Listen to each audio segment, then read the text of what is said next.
Pilipin natin kung sino naka-reach ng 500 at the same time, dito nyo malalaman kung sino bang top 1. So yun mga may, kita nyo sa likod natin. Grabe yung scenery yan. So yun, what's up sa inyo mga may. Kasama ko si Outlaw, syempre si number 1 basher. So nandito kami ngayon sa sa Lumban, sa Nikki's Cake House. So meron daw siyang bibilin. Yung laging nauuso mama yung Dubai Chewy Choco ba yan? Pabihira. Pero aakit kami mamay sa Caliraya at the same time doon tayo magdi-discuss mamay sa first ever update sa views. Yan. Yan. Nangihingi na naman ng pera nyo. Wala stick. Ako pa nasisi. Baka daw maubos ko daw ang pera niya. Siya lang naman umuubos. Akong taga-tago. Ayun mamay. Daming Dito yun sa Lumban mamay sa may tapat ng Uno Fuel. Kumbaga pagpasok dyan lang mamay ng karatula ng Welcome to Lumban. Kina Tito John Magano to mamay.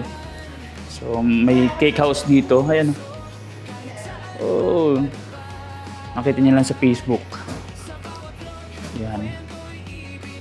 Dito. Mga pagkain. Ayan. Ito kasing niya. Inahabol niya mamay. Dubai Chewy Choco. Pera niya yung mamay. Yan ang napanalunan niya eh. So, like I said mamay, mamaya i-discuss natin yung Team Flores de Manny mamay. So, yung first ever update regarding sa views, kung sino bang nakatagos mamay sa 500 views as of now. So, meron silang 20 days para at least makakuha silang isang 500 views sa isang vlog para makausad sila hanggang katapusan. Siyempre, malaman nyo rin kung sino bang nasa top 5 o sa top 1 mamay. So, mamaya na lang. Akit kami doon sa Caliraya para ma-experience si number 1 basher. Si number 1 basher. Yung Skypad mamay sa Caliraya. So, nag-unwind lang siya mamay kasi medyo siya. Stress. Stress mamay. Stress siya, stress. Mamay, nabili niya na yung gusto niya mabili. Dubai Chewy Choco, tsaka akit kami sa Caliraya. Ayan, yan, papunta yan dun. Yan. Uwi na daw. Bahala ka, umuwi ka, mag-tricycle ka na sa sarili. Pwede ako mag-jeep. Pwede ka mag-jeep, pero maliligaw ka. Sobrang... Dyan na lang. Hindi pwede, baka malaglag. Dyan, isasabi Ito, mo? matatagtag. Yan. Bahala ko dyan. So, ayan ang kasi sa akin. So, yun mga may, travel na tayo papuntang Caliraya Lake. Yan. Isang pasada lang. Makapag lang, chill lang si number 1 basher. Ikot lang kami saglit tapos baba na rin mga may. So, ipapano lang natin ito. Unwind. Kailangan natin pa-unwind ito mga may kasi nabisi siya. Koto na daw siya. Ubos ang pira mo. Ang pinalalunan mo. Ginagano. Nahingi daw sa akin, di daw yung pera niya. Ipa ito Kasi akong treasurer niya mama, hindi na nagagalaw. Sabi ko sa inyo mama. Hindi ko talaga ginagastos. Ano? Hindi ko naman talaga ginagastos pag nahingi ka lang, di ba? Ganun yun.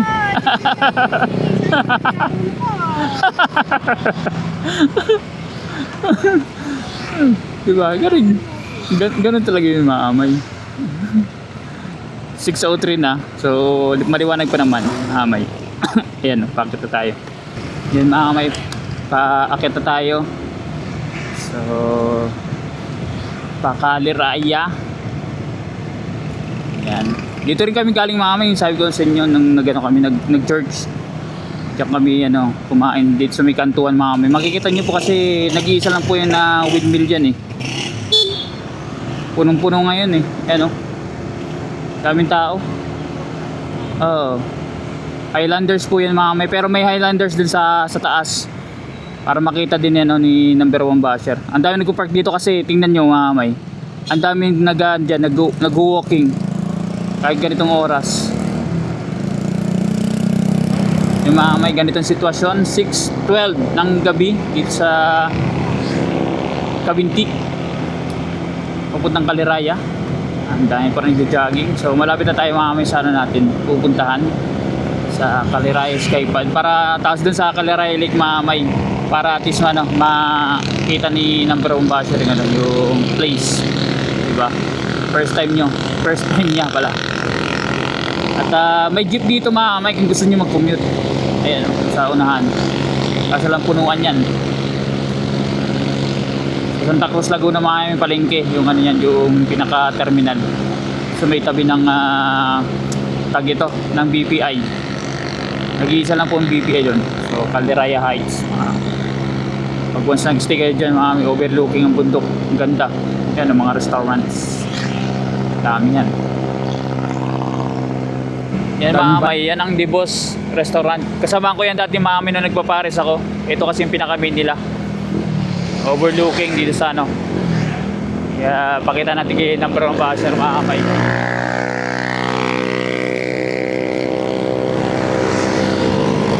Yung lugar. Yung tambayan talaga mga kamay. Ayan o, dyan ako natambay baby o. Oh, number 1 basher. Kasi overlooking pa naman eh. Diba? Pero dun tayo sa ano, sa Caliraya Skypad. Ayan o.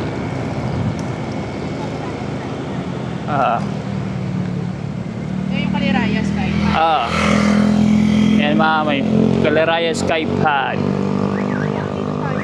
Oh. May ano dyan, may ano sa ilalim. Ano? Pero sa ilalim. Ano? Merong mga bilihan dyan. Kape. Yan mga may. Nandito na siya mga may. Nandito na dyan siya mga ano. Nag-artita pa. Artita. Sisilipin mo lang. Tingnan mo. Silipin mo dun. Alin? Hindi mawawala yan. Yan. Hindi ano yan. Yung parang dining area. Mga may. Yan. May ano dyan sa ilalim. Para mga food stall mga may. Para ma-experience si number 1 basher. Yan. Ito kasi makikita dito mamaya.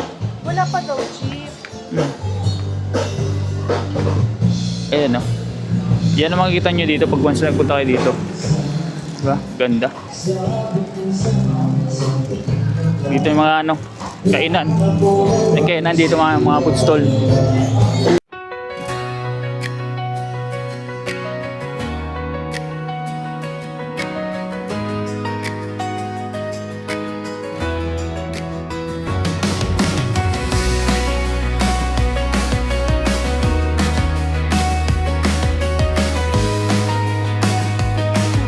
Ito ang binabayaran dito mga kamayo.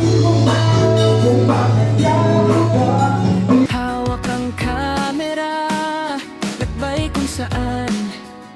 Kahit walang pera, init man o ulan, tuloy ang So yung mga may wala, ano, na medyo na tamimi si number 1 basher sa ano, sa Skypad. Ayaw niya doon. Kasi hindi daw siya nakaayos. Dito na kami sana sa medyo ano, talagang side highway lang na ano, na mga food stall. Sabi niya kasi turo-turo lang ayun doon sa unahan. Punta namin para ma-experience yung number 1 basher. At first time ko rin may umakyat dito ng ano, ng ganitong oras. Okay lang kasi maliwanag pa naman mga may, kitang-kita niyo man sa ano, sa vlog. Ayan, si number 1 basher. pagkukunwari.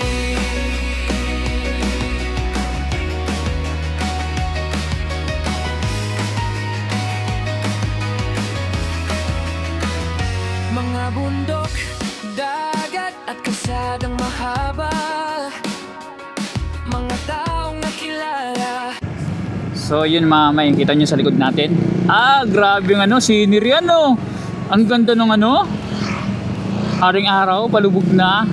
So malapit na tayo mga may sa ano, Caliraya Lake. So ganito mga may ano, ang sitwasyon sa gabi.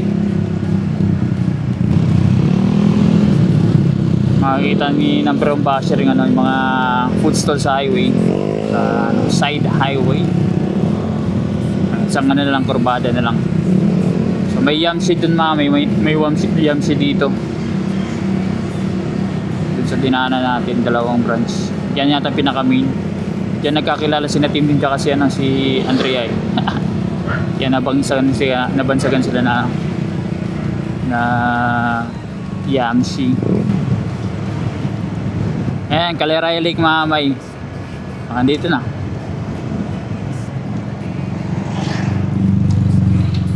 Ito na mga stall mga may. Ayan, pipili lang si number 1 basher. Dito lang tayo magka-park mga may.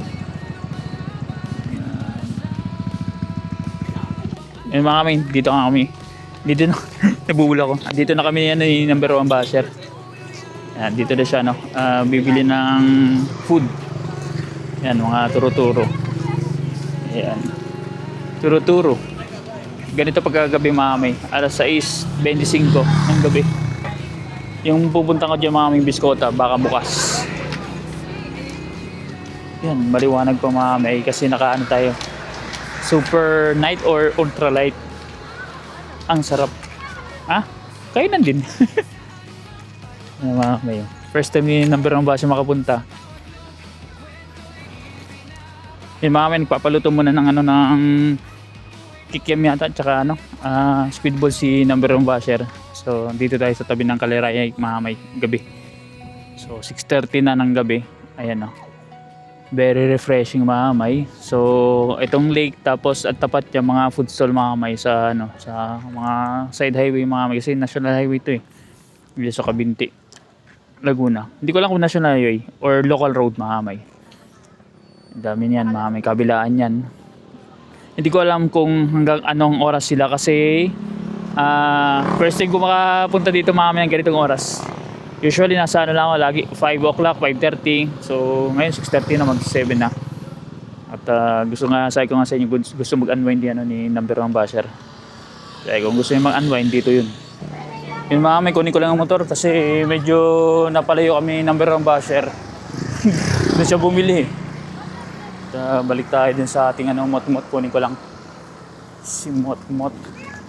Yes. Ayan. Napalayo tayo eh. Dito sa Outlaws G.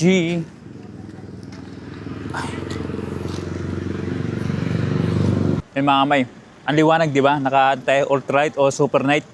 So saan? Eh mga may, si number 1 basher. Ang daming tao dito mga may napunta gabi. So dumadayo pa yung mga may sa iba't ibang lugar. Malalayo pa yung iba.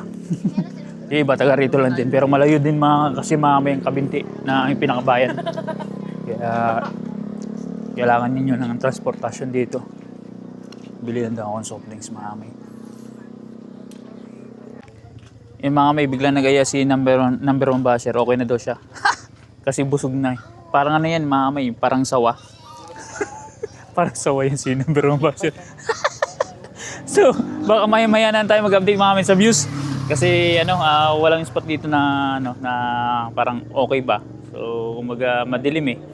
So, hanap lang tayo ng spot din sa unahan or sa basta maliwanag. Kailangan natin maliwanag mga may. Yan, naghanap. Kakain lang yan mga may. Ulam na. Ulam na naman ng pabihira kasi sa to. Uy, Diyos ko po. Number 1 basher. Yung mga may, pauwi na daw kami. At ayaw na ni number 1 basher tumambay. Yan. Puno. Halos puno lagi yan mga may, itong kalsada sa tabi. Kasi parking lot, tas kaingan sa kabila. Kami ay pauwi na at naghahanap na naman siya ng pagkain. Kakain niya lang. May okay dito tumambay sa isang place ito kasi maliwanag May ilaw, may solar. May di ba? Ganda tumambay. As in maliwanag, kitang-kita ninyo ako, di ba? May pagbaba na tayo. 7 o'clock na. Ayan mga may, pag once na dito kayo sa gabi, nakaka-relax, para kayo nagka-camping mga may. May restaurant, tas may para nagka-camping kayo pag once nakita nyo Oo, marami. Mga bago lang kasi yan mga may, itong dito, kainan. Dati kasi ito lang yung Skypad mamay, ano, Kalera Skypad. Dumaan kami kanina dyan yung number 1 basher. Itong Highlanders mamay, meron yan dun sa baba. Parang nangyayari dito mamay, parang style ng Tagaytay yung sa Kabinti kasi overlooking mamay yung resident sa baba, basta bundok, lake. Kaganda mamay, yun ang binabayaran dito mamay sa ano, sa Kabinti pag sa ano, pag once na punta kayo ng gabi. Napakalupit talaga mamay. May ano tayo, mini driving light ng MDL, hindi pwedeng wala mami kasi ano, ang cover ng ilaw ng Honda Click mamay masyadong ano, madilim pag may mini driving light. Kahit nasa unahan mamay ano, kitang kita. Ayan o, Alexas Modern Filipino Restaurant. Merging na tayo sa intersection at bababa na talaga tayo. So nandiyan yung Highlanders mamay, yun nakita natin kanina na may windmill sa baba mamay, ang Jana's Place. Ayan o, diba, ang ganda ng pwesto, kantong kanto eh. Highlanders yan mamay.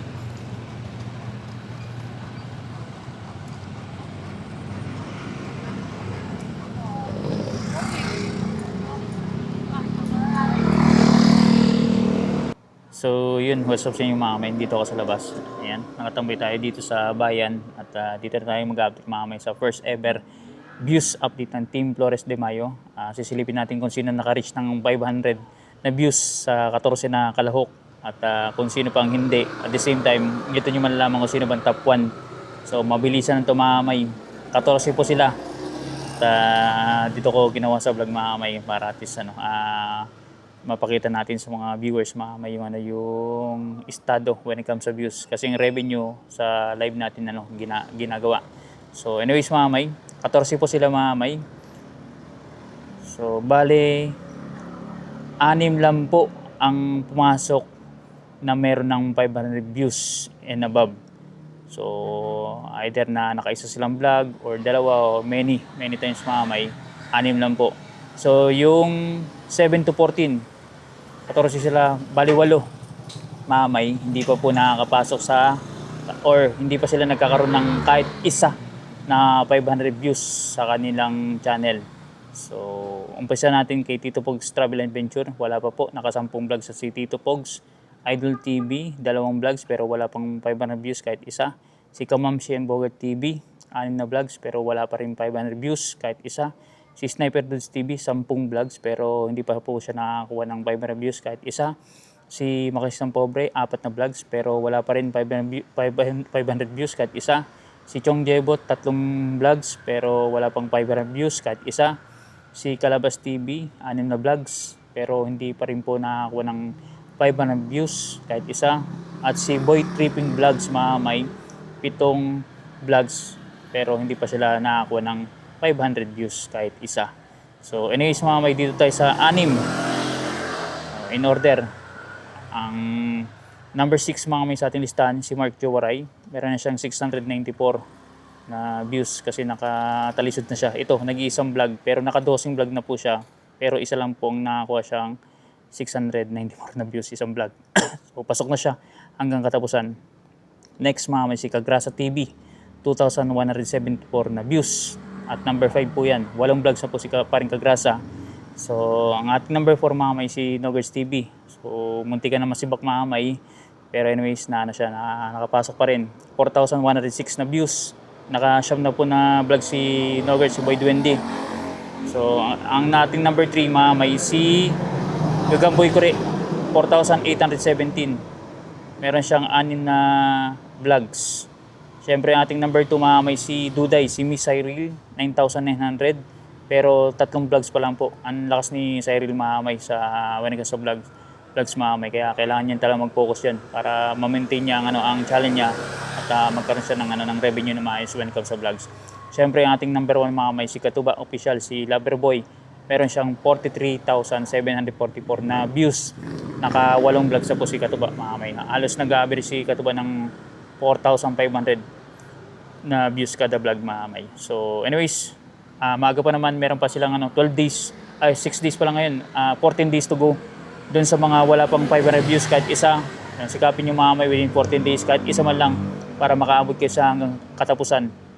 At yun nga, alay nyo, maganda rin mga may pag once na nakatagos kayo sa hindi ng 11 days na matitira para mas lumaki or ma-enhance yung channel nyo, lumaki yung views at the same time pati ang revenue mga may. So kayang-kaya ninyo yan mga may. At sa 6 naman mga may. So good luck, mas lalo nyo pang patasin para mas malaking views, malaking revenue mga may. So that's it, yun lang po ang first day natin sa When It Comes to Views. Next time ulit may siguro pasundot-sundot lang sa views at mag-update po tayo dyan. B-Dogs in the house. Tara na, samahan niyo ko.